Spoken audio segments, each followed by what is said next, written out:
Hola hermanos, ¿cómo les va? Los saludo de acá, desde casa.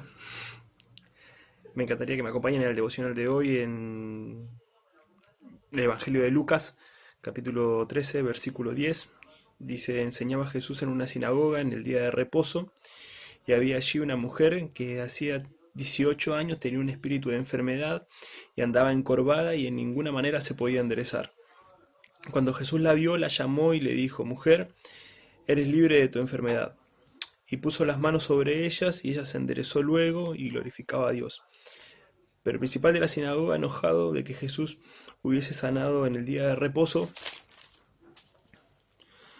dijo, dijo a la gente, 6 días hay en que se debe trabajar, en estos pues venid y sed sanados, y no en día de reposo.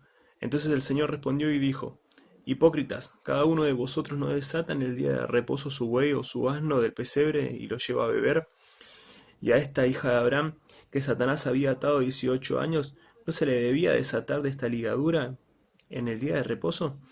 Al decir estas cosas se avergonzaban todos sus adversarios, pero todo el pueblo se regocijaba de todas las cosas gloriosas hechas por Jesús. Nunca me voy a olvidar, una vez estaba estando en Córdoba, fui a una iglesia y me senté atrás de todo, como de costumbre, y la mujer que estaba al lado mío, no sé en qué, mientras que estaba la predicación, escuchó, ¡pum! Se desmayó. Agarro y empiezo a hacer señas a las personas, imagínense todos en silencio encima mientras que el predicador estaba hablando. Empiezo a hacer señas, le hablo a la persona y le digo, pastor, pastor, pastor, digo, y anciano, alguien, por favor, le digo, la señora se desmayó. Y vino un anciano, se acercó, vinieron dos ancianos más, se pusieron atrás de la señora, la arrollaron a la señora con cuatro personas más, entre esas mi director, el director del instituto donde yo estaba estudiando, y la levantaron entre cuatro y se la llevaron. Y el pastor hacía señas que siga la reunión, llamaron una ambulancia y estuvieron esperando un tiempo largo afuera. Hasta que vino la ambulancia, bueno, trató a la mujer, por Dios, gracias a Dios no le pasó nada malo, le había bajado el azúcar. Mi director andaba enojadísimo, de acá para allá, de acá para allá, de acá para allá. Pasó. Al poco tiempo hicimos un viaje juntos, los dos solos, y entre charlas me dice, ¿te acordás ese día que se desmayó la mujer? Me dice. Le digo, sí, sí, me acuerdo. Le digo, ¿sabes por qué me enojé tanto? Me dice, ¿por qué? Le digo, me dice, porque la persona que estaba hablando era doctor, me dice. Y yo me quedé de lado, o sea, con el solo hecho de pensar de que la mujer que estaba al lado mío podría haber de, desmayado, o sea, muerto tranquilamente, porque no sabíamos de qué se desmayó o por qué se desmayó, simplemente se desmayó, se desplomó, prefiero seguir la reunión y no pedirle al orador que parase, que él mismo vio la situación. Tampoco se acercó. Creo que todo lo que dijo ese día se lo llevó el viento. Esta situación es particular. Jesucristo está en una sinagoga y entra una mujer enferma. Él tenía la autoridad para sacarla, para sanarla. Simplemente desde el púlpito, no necesitaba ni siquiera acercarse, pero decide acercarse y tocarla, estar con ella, y tocarla y sanarla. A lo que a lo que el principal de la sinagoga se enojó porque era un día de reposo y no era lícito. En el día de reposo se acostumbraba a que nadie trabajaba, solamente se adoraba al Señor. Y esto lo evidenció, lo puso en evidencia verdaderamente lo que había en el corazón de cada uno de los fariseos, de los escribas y estos intérpretes de la ley y este principal de la sinagoga. Les dice, ni siquiera tiene, ni siquiera tiene lo suficiente como para decirle a Jesús, sino que directamente se da vuelta y lo dice a la gente. Porque en el capítulo 15 le dice, el principal dijo a la gente, vengan en los días que se trabaja, no vengan en el día de reposo del sano. Jesucristo se da vuelta, es hipócrita, le dice. ¿No desatan ustedes un animal y lo llevan a beber agua en el día de reposo? O sea, y esta es una hija de Abraham. Una hija de Abraham, diciéndose. Ustedes prefieren, o sea, ayudar a un animal Y lo dice en los otros evangelios también, lo ejemplifica de diferentes maneras.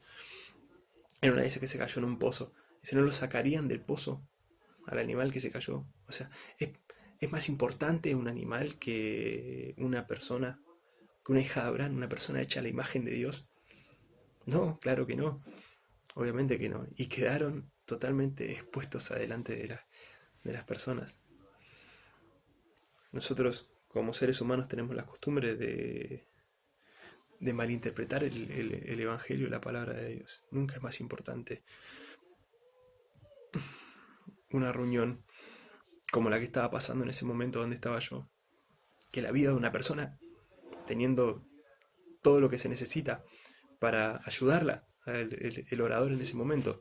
Lo mismo podría pasar si yo ahora mismo le estaría hablando a ustedes de misericordia, de amor, y tengo una amiga que tiene problemas de suicidio y le esté cortando el teléfono cuando me esté llamando.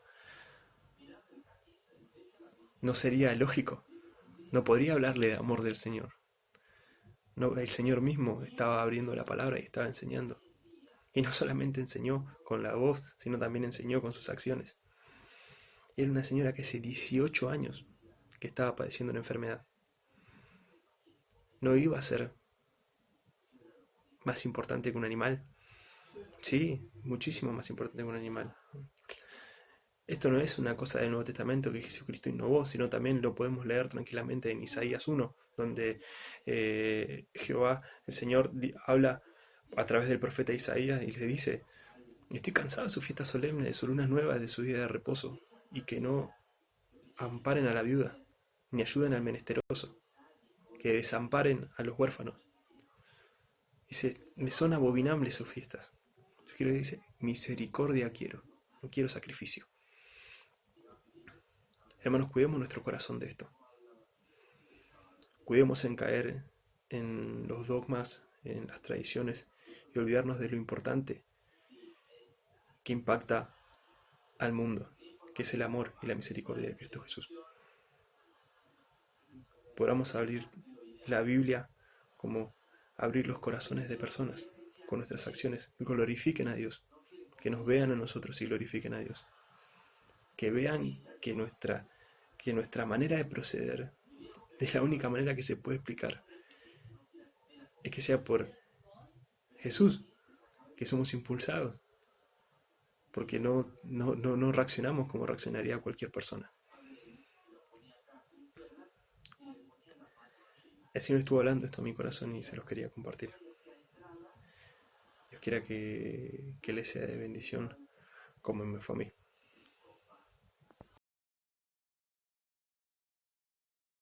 Buenos días, hermanos y hermanas, que tengan muy buenos días.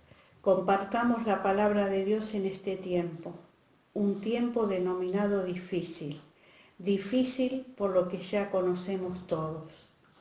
Y al pensar en lo difícil, pensaba en alguien, en el apóstol Pablo.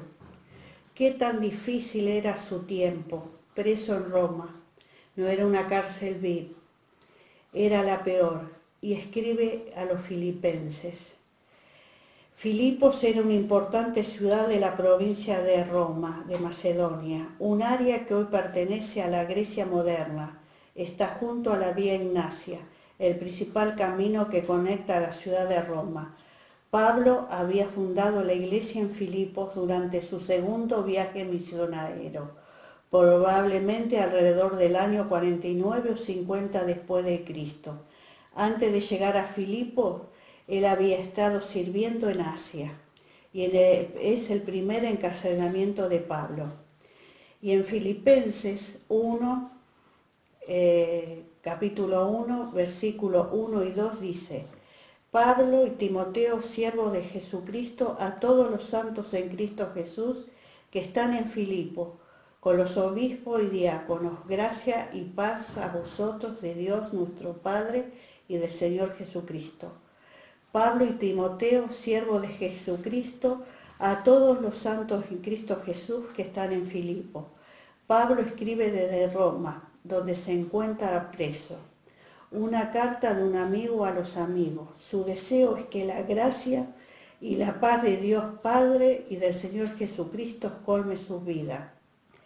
En el verso 3 y 4, un amigo agradecido. Doy gracias a mi Dios siempre que me acuerdo de vosotros.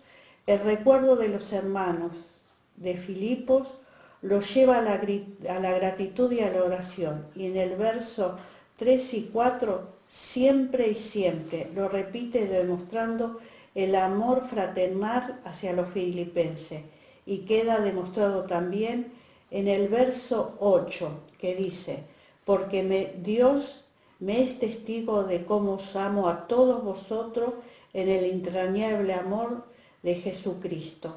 Pablo pone como testigo a Dios de cómo los ama en el entrañable amor de Jesucristo, un amor que nace de las entrañas del apóstol.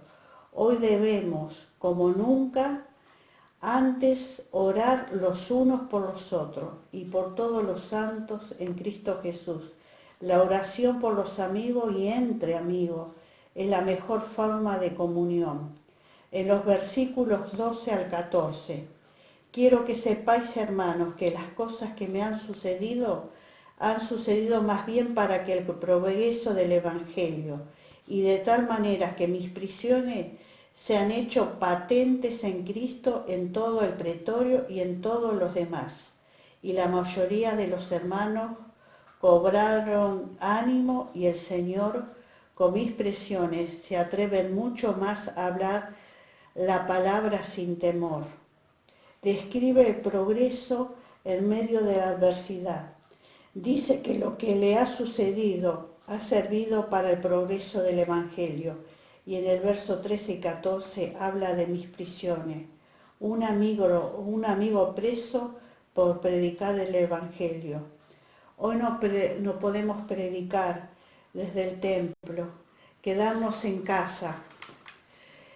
Es lo más importante, pero esto también ha sucedido para el progreso del Evangelio a través de las redes. A toda hora se puede escuchar y ver videos referidos al Evangelio de Jesucristo y a la palabra de Dios. Pablo mismo decía, la palabra del Señor no está presa. La pregunta es, ¿cómo reaccionamos ante la adversidad? Pablo está dispuesto a magnificar a Cristo, ya sea por vida o por muerte, verso 20 y verso 21. Porque para mí el vivir es Cristo y el morir es ganancia. Y no conoce bien su futuro, no sabiendo qué escoger. Y en el verso 22 y 24, partir o quedarse. ¿Qué será de mayor provecho? Y en el verso 25, él busca el provecho de sus amigos y hermanos, como también la mejor motivación, el verso 28. Y en nada intimidados, sin temor ni timidez, testificar de Cristo, que es nuestra salvación, encomendando al cuidado de Dios. Primero, él utiliza palabras de motivación. Segundo, cómo comportarnos y comprometernos ante los desafíos y la aproximación a Dios ante los problemas, el cuidado de Dios, de vos y de tu familia, y la afirmación poderosa que no nos debe intimidar ante los desafíos, que Dios estará por nosotros y en nosotros. Y en Filipenses 4, 19 y 20 dice, mi Dios pues suplirá todo lo que os falte conforme a su riqueza en gloria en Cristo Jesús. Al Dios y Padre nuestro sea la gloria por los siglos de los siglos. Amén. Queridos hermanos, que estos breves pensamientos nos puedan llevar a ser agradecidos como el apóstol. Él estando en un lugar terrible, sin agua, sin un baño, hoy nosotros disfrutamos de un techo, tenemos ropa, comida, y nos quejamos. Y hay muchos hermanos nuestros que están pasando momentos muy difíciles, que el apóstol pueda alentar su pensamiento, ese amor arraigado que él tenía, para poder transmitir a los hermanos. Y los hermanos los transmitían al mundo. Así que me despido y prontamente podamos estar juntos alabando y glorificando a nuestro Dios. Un cariño para todos.